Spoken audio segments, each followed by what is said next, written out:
오늘은 교회력의 마지막 주일입니다. 몇 주 전부터 계속 말씀을 드렸지만 이제 교회력으로는 1년을 다 살아낸 마지막 주일입니다. 세상 달력은 아직도 11월, 12월 남아있지만 교회력은 이제 오늘 이번 주일이 끝입니다. 그리고 다음 주일이 되면 대림절이 시작되면서 새로운 1년을 살게 됩니다. 교회력은 말씀드렸지만 그리스도의 구속사를 쫓아가면서 주께서 우리에게 해주셨던 모든 은혜와 그 함께 하셨던 행적들을 추억하고 기념하고 고백하는 때입니다. 그래서 한 1년의 주기를 통해서 주께서 우리에게 행하신 모든 은혜를 고백하는 그 교회력이 끝이 나는 겁니다. 교회력의 마지막 주일은 항상 왕이신 그리스도 주일로 함께 지킵니다. 그것은 우리 삶의 그리스도께서 주인이십니다 라는 고백입니다. 우리 삶을 지배하는 많은 다른 것들이 사실은 있습니다. 세상 사람들은 어쩌면 우리와 달라서 왕이신 그리스도께서 우리를 다스리신다고 생각하지 않습니다. 오히려 자기들의 삶을 다스리는 것은 돈이요, 명예요, 권력이요, 여러 지식이요, 이런 것들이 자기를 다스린다고 생각하고 거기에 전념합니다. 하지만 믿음의 백성들은 분명히 알고 있습니다. 우리를 다스리시는 누굽니까? 그리스도이십니다.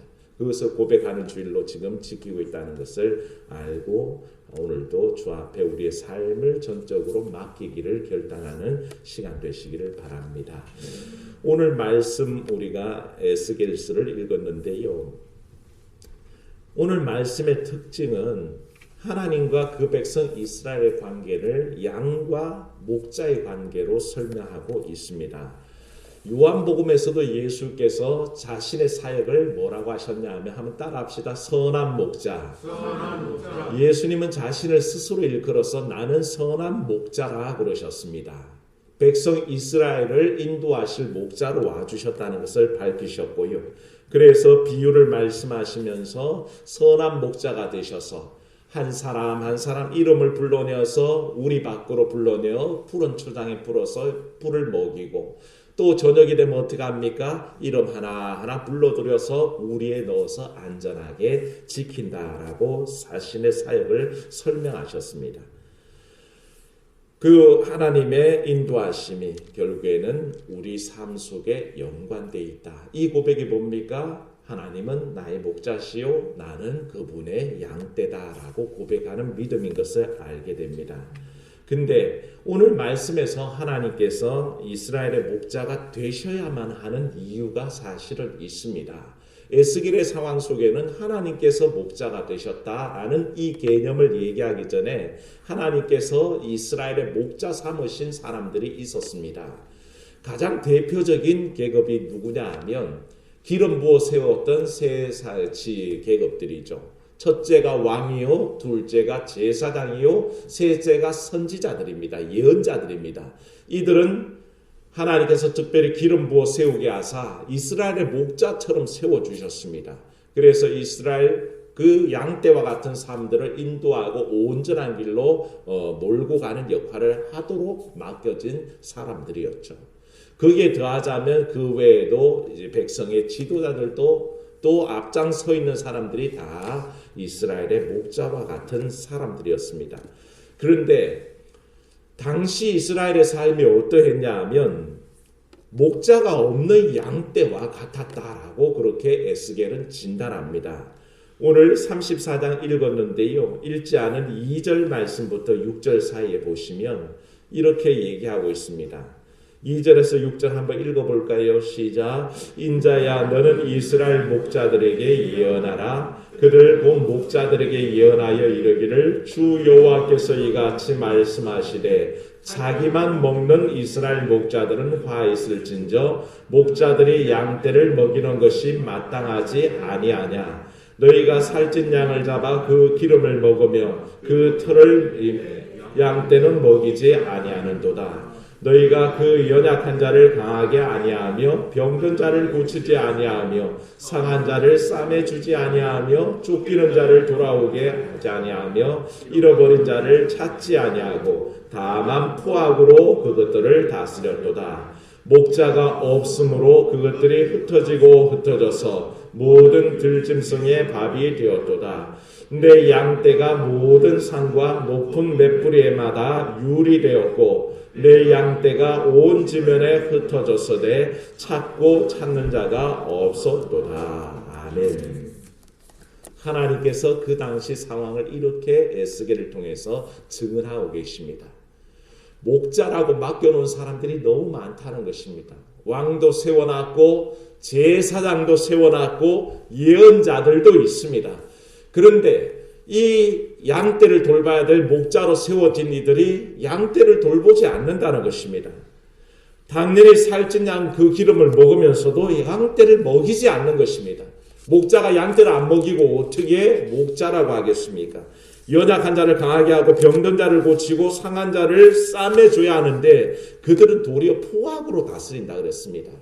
자기 양들에게 포악한 짓을 일삼으니 그것을 어찌 목자라고 하겠습니까? 그 실상을 뭐라 그랬냐면 18절 말씀에 한번 보시면요. 이렇게 얘기합니다. 좋은 꼴을 먹는 것을 작은 일로 여기느냐? 그래서 너희가 먹은 다음에 어찌하여 남은 꼴을 발로 밟느냐? 좋은 물을 마시는 게 보통 일로 여기느냐? 맑은 물 마시는 것은 작은 일이 아니다. 은총의 일이다. 그런데 어찌하여 너희는 먹은 다음에 그 물을 흙탕물로 짓밟아서 더럽혀 버리냐라고 그 포악함을 말씀하고 계십니다. 포악함이 그와 같습니다. 목자로서 싸매고 감싸고 고쳐야 하는데 그렇지 않고 자기만 먹고 초장을 더럽혀버리고 자기만 마시고 물을 더럽혀버리는 그런 포악함으로 살아간다는 것이죠. 결국 이런 상황에서 양떼가 어떻게 됩니까? 5절 말씀 보면요. 목자가 없어서 양들은 다 흩어져서 들짐승 밥이 됐다 그러고 6절 말씀에는 찾고 찾는 자가 없다고 한탄하고 있습니다. 그게 바로 이스라엘의 상황입니다. 이 모습은 바벨론에게 멸망당하는 유다 말기의 상황을 그대로 반영하고 있습니다. 유다 말기의 상황이 이와 같았습니다. 목자가 없는 듯이 보였습니다. 왕도 없고 통치하는 세력도 없는 것 같고 제사장과 예언자들도 없는 것 같았습니다. 어떻습니까? 유다 열왕들에게는 하나님께서 주신 언약이 있었습니다. 한번 따라합시다. 다윗 언약. 다윗 등불의 언약. 예, 다윗에게 한 가지 약속을 하셨습니다. 꺼지지 않는 등불에 관해서 말씀하셨습니다. 이 언약의 전제는 뭐냐 하면 하나님만 섬기고 하나님만 의지하겠다는 그 전제가 이루어질 때 언약이 맺어집니다. 유다 모든 열왕들에게 약속하시기를 내가 다윗과 약속한 꺼지지 않는 등불을 주겠다 하신 것은 유다 열왕들이 어떻게 합니까? 하나님만 섬기고 하나님만 의지하겠다는 고백 속에 그 약속은 늘 유효하게 되어 있습니다. 그래서 늘 하나님만 붙드는 백성이 될 때에 그 나라를 형통케 하실 것인데 그것을 누가 차버립니까? 유다 열왕들이 차버립니다. 스스로가 우상 숭배하고 궁궐에다가 바알과 아세라 갖다 집어넣고 또한 밀곰에게 제사하면서 자기 자식을 불 가운데 지나가서 그런 인신공양을 드리는 그런 모습으로 드러납니다. 하나님이 그 백성들을 끝까지 책임지지 못하는 이유가 거기에 있었습니다. 하나님을 섬기는 길에서 멀어져 버린 겁니다. 하나님만 의지하는 약속이 실현돼야 되는데 하나님을 의지하지 않습니다. 오히려 주변 강대국들을 의지하면서 아수르를 붙잡고 그게 마치 희망인 것처럼 애굽을 붙잡고 이 애굽이 없으면 우리가 망할 것처럼 바벨론과 의지해서 바벨론에게 협력하고 거기에 친바벨론, 친반바벨론 이런 경향들을 보이다가 결국에는 바벨론에게 멸망당하는 지경까지 간다는 겁니다. 유다 열왕들이 행해야 됐던 것은 하나님만 섬기는 겁니다. 하나님만 의지하는 겁니다. 사랑하는 성도 여러분, 여러분들에게 꺼지지 않는 등불 언약이 있다면 하나님을 섬기고 하나님을 의지할 때 이루어지는 것을 믿으시기를 축원합니다. 다른 어떤 것도 소용없습니다. 엉뚱한 우상 숭배한다고 우리가 온전한 삶을 살 것 같습니까? 가장 어리석습니다. 하나님을 의지하지 않고 세상 것 의지한다고 우리가 온전할 것 같습니까? 가장 어리석습니다. 오직 하나님의 언약 안에 살아가는 백성들은 하나님만 섬기고 하나님만 의지하겠다는 그 고백 속에 나아가야 한다는 것입니다. 종교 지도자들인 예언자들이나 제사장들도 마찬가지였습니다. 백성들의 삶을 온전히 인도하고 하나님만 예배하는 삶, 주의 말씀에 귀 기울이는 삶으로 인도해야 되는데 그렇지 않았습니다. 제사가 타락했습니다. 우상 숭배하는 백성들을 건져내야 되는데 그렇게 하지 않습니다. 선지자들은 거짓 예언만 일삼으면서 그저 우리는 평안하다 평안하다 거짓말을 합니다. 진실을 말하는 이사야, 예레미야, 에스겔 수많은 선지자들이 고통을 당하는 이유가 거기에 있습니다. 거짓말을 일삼으면서 진실을 말하는 예언자들을 핍박했던 것을 보게 됩니다. 결국 그 모든 모습이 목자가 되어서 이스라엘을 인도해야 될, 이스라엘 양떼들을 인도해야 될 목자들이 자기의 직무를 방기했기 때문입니다. 자기 직무를 포기해버릴 것에 이와 같은 일이 일어났는데, 이런 유다 말기의 상황이 오늘 우리가 처한 현실과 동일합니다. 사랑 여러분, 우리의 현실은 사실은 고통스럽고 힘들고 고달픕니다. 많은 이들이 1.5단계로 격상되면서 막연한 불안과 공포를 느낍니다. 이러다가 2단계, 2.5단계, 3단계로 또 넘어가는 3차 팬데믹의 그 고통 속에 들어가는 거 아닌가 걱정합니다. 방역 당국은 3차 팬데믹이 시작됐다라고 평가합니다. 이런 어려움 속에서 사람들은 굉장히 걱정합니다. 왜 그렇습니까? 경제 불황이 이어지죠. 거기에다가 개인의 생계가 어려워지는 어려움들을 겪고 있다는 것입니다. 사람들은요 점점 지쳐갑니다. 코로나가 지겹기 짝이 없습니다. 벌써 1년의 세월이 후딱 지나가고 있고요. 하루의 삶을 이겨낼 용기조차 잃어갈 때가 있고 어떤 이들은 자포자기 해버렸습니다. 그래서 신문에 이렇게 보다 보니까 우리 한국인 대다수가 이제는 코로나는 재수 없으면 걸린다라고 그렇게 인식하는 단계로 전환돼 버렸다는 겁니다. 그저 재수 없으면 걸리는 정도로 생각하는 포기 단계가 와버렸다는 것을 보고 아픈 마음이 있었지만, 사랑 여러분, 이런 어려울 때 선포되는 하나님의 메시지를 에스겔을 통한 하나님의 음성 듣기를 축원합니다. 주의 음성 들으셔야 합니다. 주님께서 뭐라고 하셨냐면, 세워놓으신 이스라엘 목자들이 그 기능을 못할 때에 그 양떼를 돌보지 못한다면 이제는 하나님께서 친히 목자가 되시겠다고 선포하셨습니다. 이 현실의 아픔 속에서 약한 자, 병든 자, 상한 자, 쫓기는 자, 잃어버린 자를 돌보도록 그렇게 하나님께서는 스스로 목자가 되시겠다고 약속하셨습니다. 사랑 여러분, 이 하나님의 선포 속에 우리는 사실은 돌아봐야 됩니다. 그 당시에 왕과 제사장과 예언자들이 자기 기능을 못하니까, 이스라엘 목자로서의 역할을 못하니까 누가 나섰어요? 이제는 하나님이 직접 나셔서 이스라엘의 목자가 되겠다 하실 때에 큰 충격을 받아야 됩니다. 이와 똑같이 오늘날의 교회가 이 세상을 향해서 이스라엘의 목자처럼 이 세상의 목자인 것을 아시기를 축원합니다. 우리에게는 그와 같은 역할을 주셨습니다.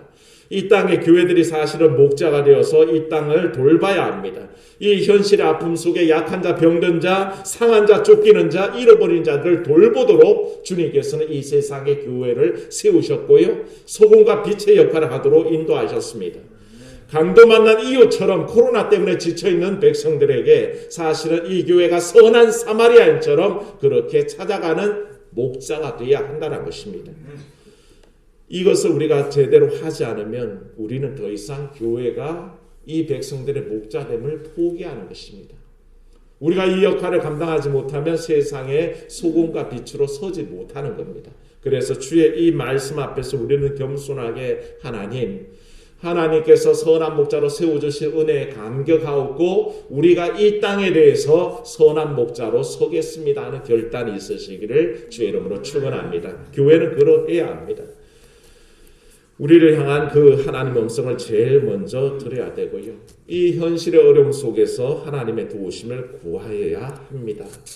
그런데 하나님께서는 이 백성들 그냥 둘 수 없어서 친히 그 백성의 목자가 되어주시기를 하셨는데, 이 에스겔서 34장을 쭉 읽어 나가다 보면 하나님께서 계속 반복적으로 말씀하시는 게 뭐냐 하면 내 양, 나의 양떼라는 말을 반복적으로 표현하십니다.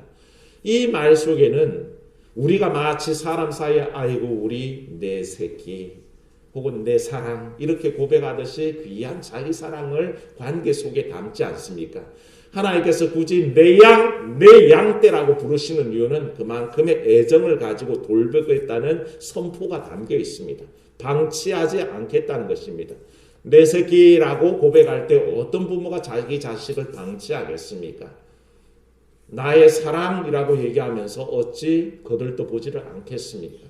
그런 주의 마음이 담겨 있는 선언이라는 것을 생각하시고 이 말씀을 보다 보면 11절 12절 말씀에 하나님께서는 이렇게 약속하시죠. 한번 다시 읽습니다. 11절 12절 주 여호와께서 이같이 말씀하시느니라 나 곧 내가 내 양을 찾고 찾되 목자가 양 가운데 있는 날에 양이 흩어졌으면 그 때를 찾는 것 같이 내가 내 양을 찾아서 흐리고 캄캄한 날에 그 흩어진 모든 곳에서 그것들을 건져낼지라. 아멘. 사랑하는 여러분, 하나님은 찾고 찾는 하나님입니다. 흩어진 것을 모으는 하나님인 것을 믿으시기를 축원합니다. 우리가 출애굽기를 배울 때 출애굽기 하나님이 어떤 하나님이라고 그러겠습니까? 따라합니다. 보고 듣고 아는 하나님. 하나님은 보고 듣고 아는 하나님이라고 그랬습니다. 뭘 보십니까? 이스라엘의 고통을 본다 그러셨고요. 뭘 듣습니까? 이스라엘의 부르짖음을 들으시고 뭘 아십니까? 그들의 근심하는 바를 안다고 그러셨습니다. 보고 듣고 아시는 이 하나님께서 오늘 코로나 상황 속에 고통하는 우리들 고통과 현실의 어려움 속에서 신음하는 우리들에게 보고 듣고 아는 하나님으로 찾아와 주신다는 것입니다. 하나님 보고 듣고 아신 다음에 어떻게 하십니까? 내려오신다고 그랬습니다. 간섭하시고 개입하셔서 인도하신다고 하셨는데 하나님께서 친히 고통당하는 양떼들에게 찾아오신다는 겁니다. 찾고 찾겠다고 약속하시며 선한 목자가 되어주십니다. 사실은 성경을 읽다 보면요, 이 모든 성경 속의 인생들은 하나님을 만나게 됩니다. 어떤 하나님은요, 찾아주시는 하나님을 만납니다. 성경에는 참 이상하게도 인간이 하나님 앞에 찾아간 얘기보다 하나님께서 인간을 찾아주신 얘기가 더 많습니다. 수많은 일들이 다 하나님께서 찾아주신 일들입니다. 직접 고통 속에 와주셨고 어려움 가운데 와주셨습니다. 어떤 분은 그래서 이 성경을 뭐라고 그러냐면 하나님의 신방 기록이라고 얘기합니다. 하나님께서 고통당하는 자리에 찾아와 주셨다는 겁니다. 심지어 성육신이란 인카네이션 이 사건조차도 하나님께서 저 하늘 보호자를 버리시고 인생들을 찾아와 주신 사건, 신방 사건이다. 그렇게 얘기하는데 충분히 동의가 됩니다. 하나님은 찾아주시는 분이라는 것입니다. 베레스다 연못가에서 38년 된 병자가 앓고 있었습니다. 그때 누가 찾아주셨습니까? 예수께서 찾아주셨습니다. 12해를 혈루증으로 앓고 있던 여인을 누가 찾아주셨습니까? 하나님이 예수께서 찾아주셨습니다. 여리고에서 나면서부터 소경되었던 그 바디메오가 찾아오신 예수를 만나서 마지막 기회를 붙잡게 됩니다. 제가 늘 말씀 전할 때 이들이 여리고에서 마지막 만났던 그 주님, 일부러 찾아와 주시지 않으면 다시는 기회가 없는 인생들이 바로 주님을 만났다는 것입니다. 주께서 찾아주시는 곳에서 기적이 일어나는 줄로 믿습니다. 찾는 하나님, 목자가 되셔서 우리를 찾아주시는 그 하나님을 우리는 만나야 한다는 것입니다. 오늘도 우리를 찾는 주님 만나시기를 축원합니다. 그 주님께서 우리를 찾아주시는데 찾기만 하시는 게 아니라 13절 14절 말씀도 한번 읽습니다. 13절 14절 시작. 여러 백성 가운데서 모아 그 본토로 데리고 가서 이스라엘 산 위에와 시내가에와 그 땅 모든 거주지에서 먹이되 좋은 꼴을 먹이고 그 우리를 이스라엘 높은 산에 두리니 그것들이 그곳에 있는 좋은 우리에 누워 있으며 이스라엘 산에서 살찐 꼴을 먹으리라. 아멘. 하나님은 좋은 꼴을 먹인다 하셨습니다.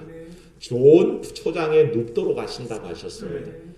양이 제일 편한 것은요, 그저 배불리 먹고 길게 엎드려 있을 때가 제일 편하다는 것입니다. 그것은 안전하다는 뜻입니다. 고양이를 키워보신 분들은 아시겠지만 고양이는요 자기가 편안하다고 생각하는 자리에 오면 식빵 자세라고 하는 소위 웅크리고 발을 이렇게 오므리고 쪼그리고 앉아있는 자세로 주인을 쳐다보면서 눈을 껌뻑하면서 나는 안전합니다 라고 그렇게 고백한답니다. 그걸 아실 겁니다. 양은 하나님께서 먹여주신 그 꼴을 먹고 편안하게 초장에 누워있을 때에 시원한 물 마시고 편히 쉴 때에 그때가 가장 편합니다. 하나님께서는 선한 목자가 되셔서 그저 고통스럽게 하시겠다는 뜻이 아니라 꼴 먹이시고 쉴만한 물가로 인도하시는 겁니다. 다윗이 시편 23편에 뭐라고 합니까? 여호와는 나의 목자시니 내가 부족함이 없으리로다. 그가 나를 푸른 초장에 누이시며 쉴만한 물가로 인도하시는도다. 그게 다윗의 고백 아닙니까? 하나님이 나를 인도하시는 바가 그와 같다는 것입니다. 주께서 나를 푸른 초장에 눕혀주시고 또 쉴만한 물가로 인도하시는도다 라는 고백을 통해서 하나님께서 우리의 현실의 어려움 가운데 배불릴 것이며 또한 쉬게 하실 것을 그렇게 바라보고 있다는 것입니다. 그런데 하나님께서 오늘 말씀 속에 사실은 구체적인 이와 같은 이 땅에서의 복락을 허락하시는데 너무 본문이 길어서 다 읽지는 않았습니다만 그 뒤에 이어지는 25절에서 27절 보십시오. 하나님의 은혜가 사실은 먹여주심이 이와 같다고 그랬습니다. 25절에서 27절 한번 읽어봅니다. 내가 또 그들과 화평의 언약을 맺고 악한 짐승을 그 땅에서 그치게 하리니 그들이 빈들에 평안히 거하며 숲을 가운데서 내가 그들에게 내 산 사방에 복을 내리며 때를 따라 소낙비를 내리되 복된 소낙비를 내리리라. 그리 앉아 밭의 나무가 열매를 맺으며 땅이 그 수산을 내리리. 그들이 그 땅에서 평안할지라. 내가 그들의 멍에 나무를 꺾고 그들을 종으로 삼은 자의 손에서 그들을 건져낸 후에 내가 여호와인 줄을 그들이 알겠고. 아멘. 한번 따라합시다. 소낙비 은혜. 소낙이 은혜. 비는 찔끔찔끔 오면 우리가 가랑비, 이슬비 그렇게 얘기합니다. 그런데 퍼부을 때는 뭐라고 부릅니까? 소낙비라고 부르죠. 하나님의 은혜가 사실 우리 가운데 늘 가랑비처럼 또 이슬비처럼 촉촉히 적셔오는 것은 사실입니다. 그런데 어떤 때는 우리에게 소나기처럼 쏟아져야 할 때가 있는 줄로 믿습니다. 여러분들의 가정과 사업 위에 주의 소나기 은혜가 있기를 축원합니다. 그런 은혜를 간구해야 됩니다. 하나님의 이른 비와 늦은 비의 은혜를 뭐라고 오늘 말씀에 표현했냐면 소낙비 은혜라고 그랬습니다. 소낙이라고 그랬습니다. 그것을 부어주셔서 자신의 양떼들이 온전히 평안하고 거기에서 온갖 열매가 맺혀지는 삶으로 거듭나게 하신다고 하셨습니다. 그게 주의 약속입니다. 그 은혜를, 그 소나기를 맛보시기를 축원합니다. 그런 은혜가 있어야 됩니다. 우리의 삶에 쏟아지는 은혜가 어떤 때는 촉촉이 늘 젖어들죠. 일상에서 우리는 그 은혜를 경험합니다. 너무 과하지도 않습니다. 두드러지지도 않는 것 같습니다. 그런데 일용할 양식을 먹으면서 하루에 인도하시는 평안 가운데 조용히 지나가는 것 같은 그 가랑비와 이슬비 같은 은혜가 있지만 어떤 때는 소나기처럼 쏟아져야 될 은혜가 간절할 때가 있습니다. 정말 내게 쏟아져야 될 은혜가 있습니다. 참으로 내게 물질의 소나기 은혜가 있기를 원합니다. 내게 건강의 소나기가 쏟아지기를 기도하는 겁니다. 그렇게 간절히 필요할 때 구하면 하나님께서 그 소나기 은혜를 부어주신다고 약속하셨습니다. 이게 우리 믿음의 백성들, 하나님의 인도하심을 받는 양떼들이 누리게 되는 복락을 얘기합니다. 그런데 사랑하는 여러분, 여러분이 기대할 것은 여기서 그치지 마십시오. 주께서 오늘 우리에게 말씀으로 약속하신 것은 딱 여기까지가 아닙니다. 하나님은 그 뒤에 이어서 더 약속하신 게 있는데 23절을 주목해서 보시면 내가 한 목자를 그들 위해 세워 먹이게 하려니 그는 내 종 다윗이라 라고 그렇게 얘기합니다. 에스겔은 유다가 망한 다음의 얘기입니다. 어찌 유다의 거의 선대왕인 다윗 왕이 또 태어나겠습니까? 누구를 가리킬까요? 예수 그리스도를 지칭하는 겁니다. 그래서 성경의 복음서에는 예수님을 다윗의 자손이라고 해서 곧 오실 다윗인 것을 상징적으로 드러내는데 이분께서 바로 영원한 나라를 세우시고 다스리신다고 약속하셨습니다. 당장에 이 언약이 이루어진 건 아닙니다. 그 후 오랜 세월이 지난 다음에 예수께서 이 땅에 오사 이스라엘의 목자가 되어주셨습니다. 그래서 요한복음 10장 10절에 보면 주님께서 스스로를 말씀하실 때 자기를 선한 목자라고 하셨고, 그분이 하시는 일은 도적이 오는 것은 도둑질하고 죽이고 멸망시키려는 것뿐이요, 내가 온 것은 양으로 생명을 얻게 하고 더 풍성히 얻게 하려는 것이라 라고 선포하셨습니다. 생명을 주시되 더 풍성하게 주신다는 거죠. 그리고 나는 양들을 위하여 목숨을 버리노라, 그렇게 선언하셨습니다. 주께서 우리 가운데 목자가 돼서 오시는 것은 우리의 삶 속에 관여하사 우리를 온전한 삶으로 인도하시겠다는 뜻이고, 무엇보다도 이 땅에서의 푸른 초장, 이 땅에서의 맑은 물가보다 오히려 하나님 나라에서의 그 푸른 초장, 하나님 나라에서 영원히 거할 맑은 물가를 허락하신다는 겁니다. 요한계시록 7장에 이렇게 말씀하셨습니다. 이 말씀으로 마칩니다. 저희가 다시 줄이지도 아니하며 목마르지도 아니하고 해나 아무 뜨거운 기온에 상하지 아니할지니 이는 보호자 가운데 계신 어린 양이 저희의 목자가 되사 생명수 샘으로 인도하시고 하나님께서 저희 눈에서 모든 눈물을 씻어 주실 것입니다. 아멘. 바로 주께서 우리의 목자가 되사 우리를 생명수 샘으로 인도하신다고 하셨습니다. 그 말씀 믿으시고 오늘의 삶 속에 함께 하시는 친히 목자 되신 하나님, 친히 우리의 목자 되신 우리 예수 그리스도를 만나는 귀한 삶이 되시기를 주의 이름으로 축원합니다. 은혜로우신 하나님, 교회령 마지막 주일에 만왕의 왕이신 예수 그리스도를 생각하며 우리의 삶 속에 찾아와 주시고 우리의 삶을 먹이시고 간섭하시는 그 은혜를 깨달아 알게 하여 주시옵소서. 그래야 주께서 우리의 왕이 되어주시며 우리를 다스리시는 분이 되사 참으로 선한 삶으로 인도하실 것을 믿는 믿음 되게 도와주시옵소서. 세상은 험악합니다. 고통 중에 있습니다. 나날이 좋아지기보다 더 어려워지는 것 같습니다. 그래서 희망도 없어 보이고 근심 걱정은 늘어나고 자포자기의 상태에 빠져들지만 이 모든 일들 속에 하나님 직접 찾아와 주사 우리의 목자가 되시기로 약속하셨사오니 오늘도 그 약속 믿고 나아가는 믿음의 백성들 되게 하여 주시옵소서. 주님만 붙잡게 하시고 주님을 의지하게 하시고 오직 하나님만 섬기며 하나님의 인도하심만 받으며 하나님의 통치 속에 거하는 귀한 삶이 되게 도와주시옵소서. 주 예수님 이름으로 기도하옵나이다. 아멘.